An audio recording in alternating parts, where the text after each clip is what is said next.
Hello, welcome back to my channel guys. So ఈరోజు మా అమ్మాయి బర్త్డే, కానీ రెగ్యులర్గా జరగలేదు ఈరోజు. యాజ్ యూజువల్గా అయితే కేక్ కటింగ్ అది ఉంటుంది, కానీ మాకు దగ్గరలో ఒక లేడీస్ ఈవెంట్ జరుగుతుంటే అక్కడికి వెళ్ళామన్నమాట. బాగా ఎంజాయ్ చేయొచ్చు, బర్త్డేని కొత్తగా సెలబ్రేట్ చేసుకోవచ్చు అనుకొని వెళ్తే అక్కడంతా చిందర గందరగోళం అయింది.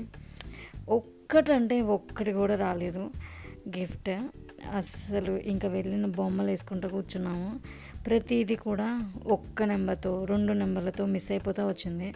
కానీ కొంతమందికి బాగా వచ్చింది. వచ్చిన వాళ్ళందరికీ కంగ్రాచులేషన్స్. రాని వాళ్ళందరూ ఫన్ ఎంజాయ్ చేశారు లైక్ మాలాగా. సో ఇప్పుడైతే ఇంకా చాలరా బాబు అని చెప్పేసి వెళ్ళిపోతున్నాము. ఇదైతే ఎస్ కన్వెన్షన్లో జరిగిందనమాట. ఇక్కడ తీసుకున్న ఒక చిన్న ఫొటోసే మాకు ఈరోజు బర్త్డే జ్ఞాపకాలుగా ఉన్నాయి, అంతకు మించి ఏం లేదు. ఇంకొక షాట్లో మళ్ళీ కలుద్దాం.